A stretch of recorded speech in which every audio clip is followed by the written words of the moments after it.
भाई आप बाल लंबे करने की सोच रहे हो लेकिन आप अभी भी वही सारी मिस्टेक्स कर रहे हो तो फिर आपका हेयर ग्रो नहीं करेगा। अगर आपको एक्चुअल में हेयर को ग्रो करना है तो आपको कुछ हेयर केयर की मिस्टेक्स है जो आपको कम करना होगा, तभी फिर आपका हेयर ग्रो करेगा। अगर आप मेरे पहले के वीडियोस देखे होंगे तो आपको पता होगा कि मेरा भी हेयर की क्वालिटी उतना अच्छा नहीं था, बहुत ख़राब हेयर था एंड बहुत ज़्यादा पतला हेयर था, बहुत ही थिन हेयर था मेरा। और जेनेटिकल हेयर लॉस की प्रॉब्लम है मुझे, तो ऐसे भी मेरा हेयर कुछ खास नहीं था एंड हेयर फॉल तो होता ही रहता था, हेयर शेडिंग भी होता था। लेकिन उसके बाद कुछ मिस्टेक्स को मैंने आइडेंटिफाई किया एंड उसको फिक्स किया एंड उसके बाद मैं अपने हेयर की क्वालिटी को कुछ हद तक इम्प्रूव कर पाया हूँ। तो अगर आप भी अपने हेयर को ग्रो कर रहे हो या फिर अपनी हेयर की क्वालिटी को इम्प्रूव करना चाहते हो तो इस वीडियो को आप देखना, तो आपको पता चलेगा कि आप क्या क्या स्टेप्स ले सकते हो। आपका हेयर तब तक ग्रो नहीं करेगा जब तक कि आप अपने स्कैल्प कंडीशन को फिक्स नहीं कर लेते हो। अगर आपका स्कैल्प ही अनहेल्दी है तो बहुत कम चांसेस है कि आप हेयर को ग्रो कर पाओगे या फिर आप एक अच्छा क्वालिटी का आप हेयर को अचीव कर पाओगे, क्योंकि सबसे मेन स्कैल्प ही है। जब भी हम अपने हेयर को ग्रो करते हैं तो हम अपना मोस्ट ऑफ द फोकस अपने हेयर के ऊपर रखते हैं, हेयर लेंथ के ऊपर रखते हैं, लेकिन सबसे जो मेन चीज़ है वो है आपका स्कैल्प। आपके स्कैल्प में ही हेयर फॉलिकल्स होता है जिससे कि आपका हेयर ग्रो करता है। लेकिन अगर आपका स्कैल्प ब्लॉक्ड है हेवी ऑयलिंग के वजह से, सीबम के वजह से, या फिर कोई डैंड्रफ है, कोई फंगस है, उसमें बहुत ही ज़्यादा डस्ट है या फिर डेड स्किन सेल्स है, तो इससे क्या होगा कि आपका जो स्कैल्प है वो ब्लॉक हो जाएगा एंड फिर आपका हेयर ग्रो नहीं करेगा। तो सबसे पहले तो आपको आपके स्कैल्प को फिक्स करना पड़ेगा। एंड आपको पता कैसे चलेगा कि आपका स्कैल्प क्लीन नहीं है या फिर उसमें कोई प्रॉब्लम है?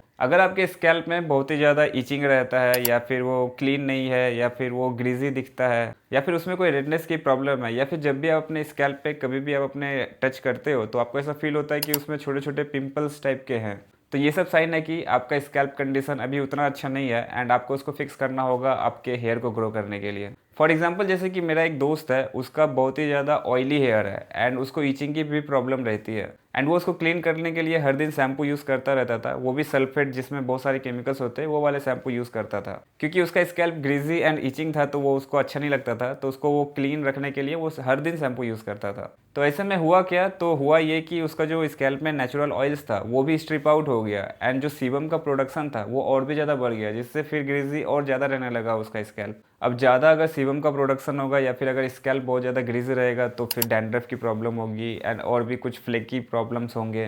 तो उसका जो स्कैल्प का कंडीशन था वो और भी ज़्यादा वर्स हो गया और फिर वो अपने हेयर को ग्रो कर नहीं पाया। इसलिए आपको पहले आइडेंटिफाई करना है कि आपके स्कैल्प में क्या प्रॉब्लम है एंड उसके अकॉर्डिंग फिर उसको फिक्स करना है। फॉर एग्जाम्पल अगर आपको लगता है कि आपके स्कैल्प में बहुत ज़्यादा डैंड्रफ की प्रॉब्लम है तो आप जो नॉर्मल शैम्पूस आते हैं जिसमें बहुत सारे केमिकल्स होते हैं, सल्फेट होता है, पैराबेन होता है, वो सारे शैम्पू को आप अवॉइड कीजिए। आप कुछ समय के लिए उसको मत यूज़ कीजिए एंड एक कोई अच्छा सा आप मेडिकेटेड शैम्पू यूज़ कीजिए जिसमें कीटोकोनाजोल हो, जिंक पैरेथियन हो। अगर ऐसे शैम्पू आप यूज़ करते हो तो ये हेल्प करता है आपको आपके डैंड्रफ से डील करने में, जो भी आपके स्कैल्प में फंगस होता है उससे डील करने में। तो उसको आप यूज़ करो वीक में 1 से 2 बार एज पर योर कंडीशन, तो ये हेल्प करेगा आपको आपके स्कैल्प को क्लीन रखने में। कौन से बेस्ट शैम्पू हैं जो आपको हेल्प कर सकते हैं डैंड्रफ से डील करने में, उसके लिए मैं ये वाला वीडियो बनाया हूँ, आप इस वीडियो को चेकआउट कर सकते हो।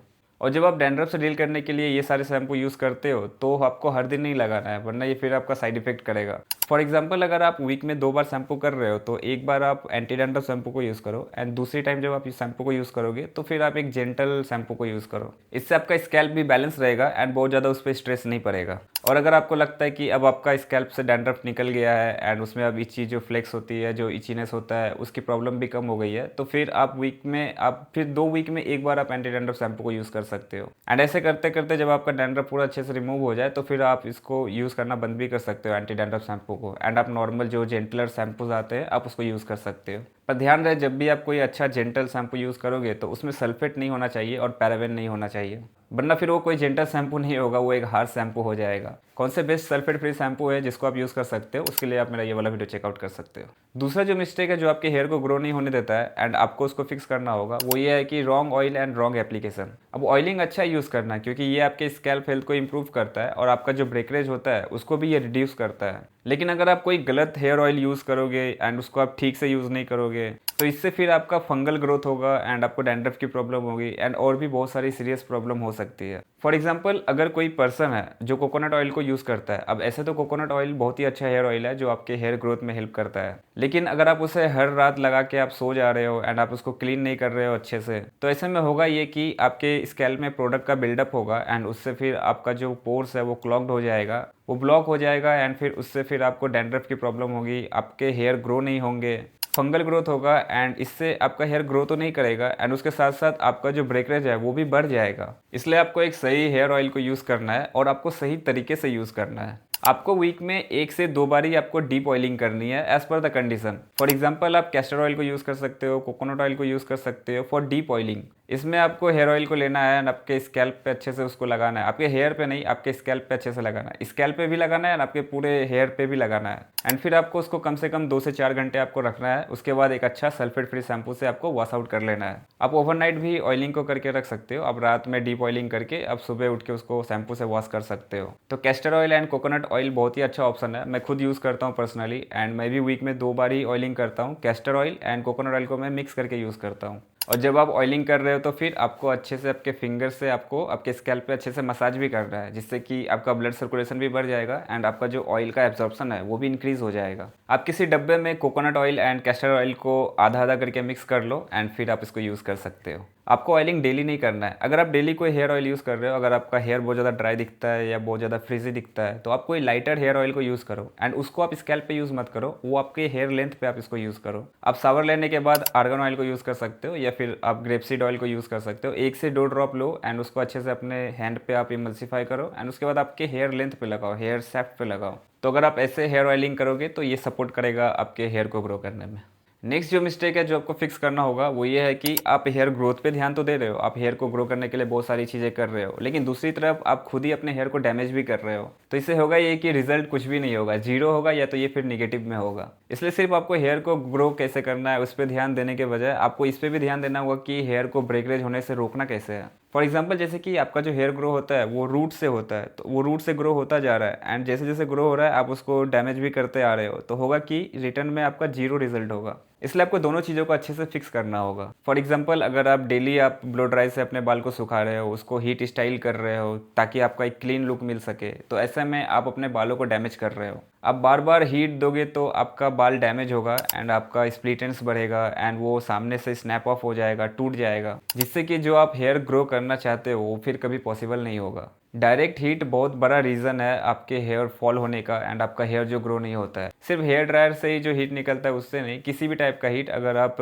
बाहर जाते हो आउटडोर में एंड अगर सूरज है वहाँ पे बहुत ज़्यादा उसका रेस पड़ रहा है, बहुत ज़्यादा हार्ड धूप पड़ रहा है, तो ऐसे में भी आपका हेयर डैमेज होगा, तो इससे भी फिर आपका हेयर ग्रोथ स्लो हो जाएगा। इसलिए बेस्ट ये है कि आप अपने हेयर को प्रोटेक्ट करो एंड आप जितना हीट स्टाइलिंग यूज़ करते हो उसको कम कर दो, क्योंकि भाई अगर आपके बाल आगे बचेंगे नहीं तो फिर आप स्टाइल क्या करोगे। तो इसीलिए आप अभी से इसको लिमिट कर दो। कभी कभी आप ब्लो ड्राई को यूज़ कर सकते हो, अगर आपको कहीं बाहर जाना है, कुछ स्टाइल करना है तो यूज़ कीजिए, बट उसको फिर भी आप सबसे कम लोएस्ट हीट सेटिंग पे रखिए। बेस्ट है कि आप कोल्ड हेयर सेटिंग पे रखो एंड आप कोल्ड हेयर से ही अपने बाल को सुखाओ एंड उससे पहले भी आप एक अच्छा सा हेयर में हीट प्रोटेक्ट स्प्रे आप यूज़ कर लो, तो ये थोड़ा बहुत जो डैमेज होता है उसको कम करेगा, लेकिन फिर भी डैमेज तो होगा ही। अगर पूरा अवॉइड कर सकते हो तो और भी अच्छा है। और अगर आप लॉन्ग हेयर स्टाइल रख रहे हो तो आप जो टाइट हेयर स्टाइल्स होती है, जो टाइट मैन बन होता है, आप उसको अवॉइड करो, क्योंकि उससे ट्रैक्शन बढ़ेगा एंड उससे फोर्स लगेगा तो आपका बाल फिर टूटने लगेगा। इनकेस अगर आपका हेयर ऑलरेडी डैमेज हो चुका है एंड आपको लग रहा है कि आपका स्प्लिटेंस हो चुका है, सामने का एंड पे जो हेयर है वो आपका ड्राई हो चुका है, बहुत ज़्यादा फ्रीजी दिख रहा है, तो आप एक बार उसको आप अच्छे से ट्रिम करवा लो। जो पार्ट डैमेज हो चुका है उसको आप ट्रिम करवा लो एंड आप ऐसे ही आप 2-3 महीने में ट्रिम करवाते रहो, तो ये आपके हेयर हेल्थ को अच्छा रखेगा। ओके, नेक्स्ट जो पॉइंट है जिसको आपको फिक्स करना है वो है आपका न्यूट्रिशनल गैप्स। होता यह है कि आपके हेयर को ग्रो करने के लिए बहुत सारी चीज़ों की रिक्वायरमेंट होती है, जैसे कि protein, iron, zinc, vitamin D, ये सारी चीज़ें की रिक्वायरमेंट होती है। तो अगर आप कैलोरी डिफिसिट में हो या फिर आप इन सारी विटामिन्स एंड न्यूट्रिशंस में लैक करते हो, तो इससे फिर आपका हेयर ग्रो नहीं होता है, क्योंकि आपका बॉडी सबसे ज़्यादा प्रायोरिटी देता है आपके वाइटल ऑर्गन को, जैसे कि आपका लीवर हो गया, किडनी होगा, ये सारी चीज़ें पे ज़्यादा ध्यान देता है, ना कि आपके हेयर पे। आपकी बॉडी सबसे ज़्यादा उसको इंपॉर्टेंस देती है जो कि ज़्यादा वाइटल ऑर्गन है। इसलिए आप देखते हो कि जब भी आप बीमार पड़ते हो या फिर कुछ भी प्रॉब्लम होता है तो सबसे पहले आपका हेयर फॉल इंक्रीज़ होता है। अगर आपका हेयर पतला हो रहा है, आपको हेयर थिनिंग की प्रॉब्लम हो रही है, या फिर आपका हेयर ग्रो नहीं हो रहा है, या फिर अगर रीग्रो हो भी रहा है तो बहुत ज़्यादा धीरे धीरे एंड स्लो हो रहा है, तो हो सकता है कि आपके न्यूट्रिशंस में कुछ प्रॉब्लम है एंड आपको उसको फिक्स करना होगा। सपोज करो कि कोई पर्सन है जिसका सडनली वेट लॉस हो गया, 6 से 7 केजी उसका वेट लॉस हो गया सडनली, या फिर खुद वो अगर इंटेंस डाइटिंग किया है अपना 6 से 7 किलो लूज़ किया है सडनली, तो calorie deficit and low protein intake के वजह से फिर हेयर फॉल हो जाता है। इसलिए आप क्रैश डाइटिंग मत करो एंड आप प्रायोरिटाइज करो प्रोटीन को। आप अपने डाइट में egg, chicken, fish, pulses, paneer या फिर नट्स, ये सारी चीज़ों को आप यूज़ करो एंड उसके बाद देखो आपका हेयर को ग्रो करने में ये बहुत ज़्यादा हेल्प करेगा। सिर्फ प्रोटीन नहीं, आपको एक बैलेंस डाइट लेना पड़ेगा जिसमें आपका हेल्दी फैट होगा, कैलोरीज होगा एंड प्रोटीन कंटेंट होगा, तो फिर ये हेल्प ओवरऑल करेगा आपके हेयर को ग्रो करने में एंड अगर आपका कोई ब्रेकरेज है या फिर कोई प्रॉब्लम है तो उसे डील करने में भी। इसके साथ साथ आपको iron, zinc, vitamin D, omega 3 fatty acid, ये सारी चीज़ें को भी रिक्वायरमेंट होगी। अगर आप अपने डाइट से ये सारी चीज़ों को फुलफिल नहीं कर पा रहे हो तो आप एक अच्छा बायोटिन का सप्लीमेंट ले सकते हो या फिर एक अच्छा आप मल्टीविटामिन सप्लीमेंट ले सकते हो, लेकिन उसके लिए पहले आप एक अच्छे डॉक्टर या कोई डर्माटोलॉजिस्ट से आप कंसल्ट कर लेना, उसके बाद आप बाय कर सकते हो। और कौन से बेस्ट बायोटिन के ऑप्शन है जो आप कंसिडर कर सकते हो, उसके लिए आप मेरा ये वाला वीडियो चेकआउट कर सकते हो। एंड नेक्स्ट जो चीज़ है वो है आपका डीएचटी। डीएचटी के कारण आपको हेयर फॉल की प्रॉब्लम होती है, आपको मेल पैटर्न बाल्डनेस होता है, आपका हेयर लॉस होता है, आपका हेयर फॉलिकल श्रिंक होने लगता है, आपका हेयर थिनिंग होने लगता है। ये सारी प्रॉब्लम आपके डीएचटी के वजह से होता है एंड जेनेटिकल रीज़न के वजह से भी आपको male pattern baldness and other चीज़ें होती है। इसलिए अगर आपके फैमिली में अगर आपके फादर को या फिर अगर आपके ग्रैंडफादर को हेयर थिनिंग की प्रॉब्लम थी या फिर हेयर लॉस की प्रॉब्लम थी, तो आप नोटिस करोगे कि 20s में एंड 30s में हमारे भी वो प्रॉब्लम्स होने लगती है। हेयर लाइन पीछे की तरफ जाने लगती है, वो रिसीड करने लगती है, टेम्पल पे आपका हेयर कम हो जाता है या फिर क्राउन एरिया बनने लगता है। ये सारी चीज़ें आपके जेनेटिक्स एंड आपके डीएचटी के कारण होता है। तो इसको फिक्स करने के लिए बेस्ट यही है कि आप पहले ही आप एक अच्छा डर्मेटोलॉजिस्ट को आप दिखा लो। एंड इस केस में जब आपका मेल पैटर्न बाल्डनेस हो जाता है या फिर आपको रिसीडिंग हेयर लाइन की प्रॉब्लम हो जाती है तो फिर डर्मेटोलॉजिस्ट ही आपको अच्छे से गाइड करेंगे। वो आपको मिनोक्सिडिल आपको रिकमेंड कर सकते हैं, वो आपको फिनेस्ट्राइड आपको रिकमेंड कर सकते हैं या फिर आपको पीआरपी सेशंस आपको रिकमेंड कर सकते हैं। तो आप उनसे एक बार काउंसलिंग कर लो एंड उसके बाद कुछ यूज़ करो, क्योंकि अगर आपका मेल पैटर्न बाल्डनेस है तो कोई आप हेयर ऑयल यूज़ करोगे तो उतना ज़्यादा कुछ काम नहीं करेगा।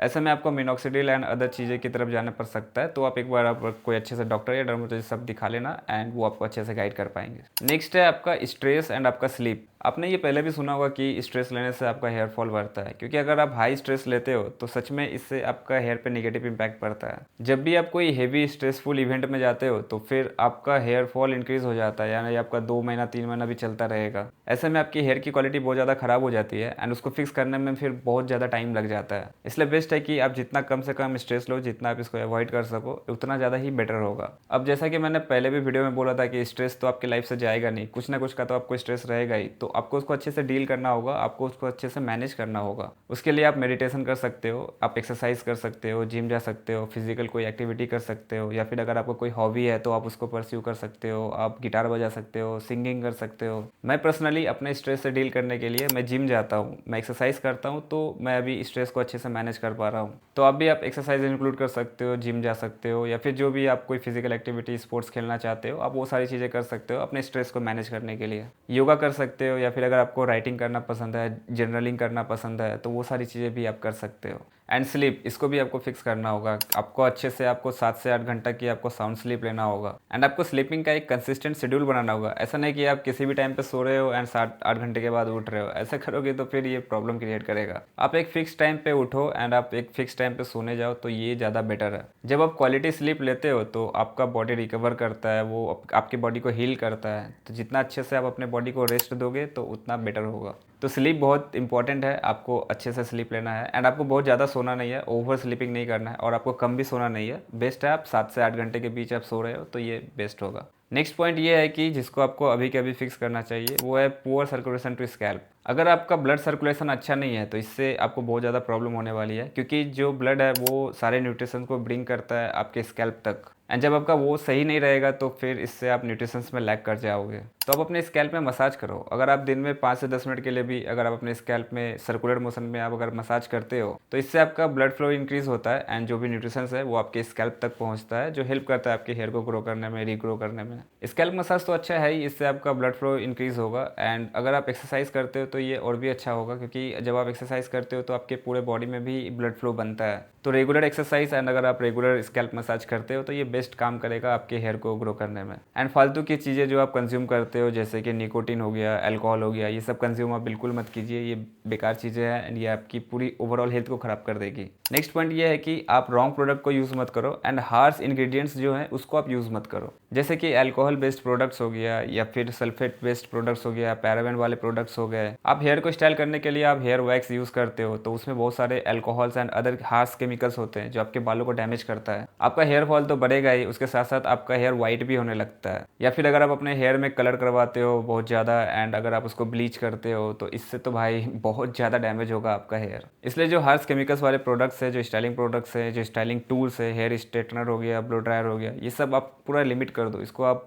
जितना कम हो सके उतना कम यूज़ करो। एंड नेक्स्ट ये है कि over exfoliation and over use of tools. जैसे कि देखो आप डर्मा रोलर को यूज़ करते हो अपने हेयर को ग्रो करने के लिए, ब्लड सर्कुलेशन को इंप्रूव करने के लिए, जो कि अच्छा है, मैं भी यूज़ करता हूँ। लेकिन अगर उसे ठीक से यूज़ नहीं करोगे, गलत तरीके से यूज़ करोगे, बहुत ही ज़्यादा यूज़ करोगे तो इससे फिर साइड इफेक्ट होगा, आपको निगेटिव साइड इफेक्ट आपको मिलेगा। अगर आप डेली डर्मा रोलर को यूज़ कर रहे हो या फिर जो बड़े बड़े नीडल्स के डर्मा रोलर होते हैं आप उसको यूज़ कर रहे हो तो इससे भाई आपको इंजरी हो सकती है, आपको बहुत सारे प्रॉब्लम्स हो सकते हैं। और डर्मा रोलर को आप यूज़ करते हो, आप उसको सैनिटाइज नहीं करते हो, आप उसको स्टरलाइज नहीं करते हो तो इससे भी फिर प्रॉब्लम होती है। डर्मा रोलर खुद एक पूरा टॉपिक है जिसके ऊपर मैंने ऑलरेडी वीडियो बनाया है। मैंने 2 वीडियो बनाया है, एक कैसे डर्मा रोलर आपको यूज़ करना है एंड दूसरा कैसे आपको उसको स्टरलाइज करना है, क्लीन करना है। डर्मा रोलर अगर आप यूज़ कर रहे हो तो आप वो दोनों वीडियो देखिए, बहुत ज़्यादा हेल्प करेगा आपको आपके हेयर को ग्रो करने में। एंड नेक्स्ट पॉइंट है वो है आपका ओवरऑल ग्रूमिंग हैबिट्स। तो ओवरऑल आप जो भी हेयर्स के साथ मिस्टेक्स करते हो ये इसमें आ जाएगा। जैसे कि अगर आप शावर लेके आते हो एंड अपने बाल को सुखाने के लिए बहुत ही रब करते हो, जो से अपने हेयर को सुखाते हो,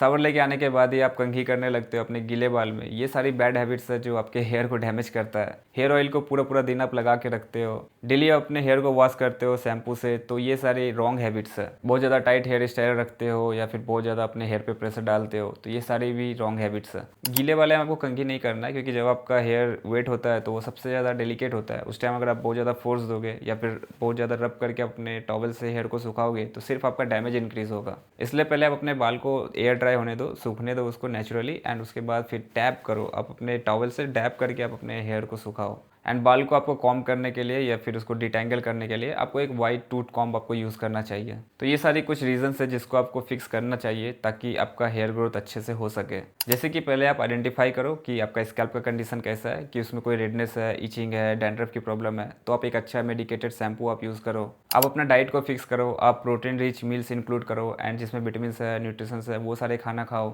iron, zinc, vitamin D, biotin ये सारे आपके डाइट में होने चाहिए। जो एक्सटर्नल डैमेजेस है उसको आप कम करो, जैसे कि हीट स्टाइलिंग हो गया, हार्श केमिकल्स प्रोडक्ट्स हो गया, टाइट हेयर स्टाइल्स हो गया। एंड आपको हेयर केयर का रूटीन बनाना चाहिए। आपको वीक में 1 से 2 बार या 2 से 3 बार आपको शैम्पू करना चाहिए। सेम आपको ऑयलिंग भी करनी चाहिए। Depending upon your scalp condition की वो कैसा है उसके अकॉर्डिंग आपको एडजस्ट करना पड़ेगा। और डेली आपको 5 से 10 मिनट के लिए आपको हेयर मसाज करना ही है, आपको स्कैल्प मसाज करना है। एंड इसके बाद भी अगर आपको कुछ सीवियर हेयर प्रॉब्लम्स लग रहे हैं, जैसे कि आपको पैचेस में हेयर फॉल हो रहे हैं या फिर सडन आपका हेयर फॉल इंक्रीज हो गया है, तो भाई बेस्ट है ऐसे में आप एक बार अच्छे से कोई डॉक्टर या डर्माटोलॉजिस्ट को आप दिखा लो, वो सब कुछ आपको गाइड एंड रिकमेंडेशन कर देंगे। ये सारी चीज़ें आप करो। यही सारी चीज़ों को करके मैंने भी अपने हेयर को फिक्स किया है। मेरा भी हेयर की क्वालिटी कुछ खास नहीं था लेकिन अभी मैं इसको कुछ हद तक अब उसको इम्प्रूव कर दिया हूँ। तो ये सारी चीज़ें आप करो एंड देखो कि आपका भी हेयर की क्वालिटी बहुत ज़्यादा इंप्रूव हो जाएगी। तो अगर आप भी आप हेयर ग्रो कर रहे हो तो मुझे बताओ कमेंट करके कि आपको क्या प्रॉब्लम फेस करना पड़ रहा है एंड कैसे आप उससे डील कर रहे हो। एंड नेक्स्ट वीडियो आप कौन से टॉपिक पे चाहते हो, कौन सा टॉपिक मैं कवर करूँ, उसके लिए आप मुझे कमेंट करके बताइए। एंड अगर आपको overall mains grooming and self development करना है तो आप चैनल को सब्सक्राइब कर सकते हो। और अगर आपको ये वीडियो अच्छा लगा तो इसको लाइक कर दीजिए। Thank you so much for watching till the end. मेरा नाम है राहुल एंड नेक्स्ट वीडियो में हम लोग कुछ और डिस्कस करेंगे। तब तक के लिए अपना प्लीज़ ख्याल रखिए। Bye bye and take care.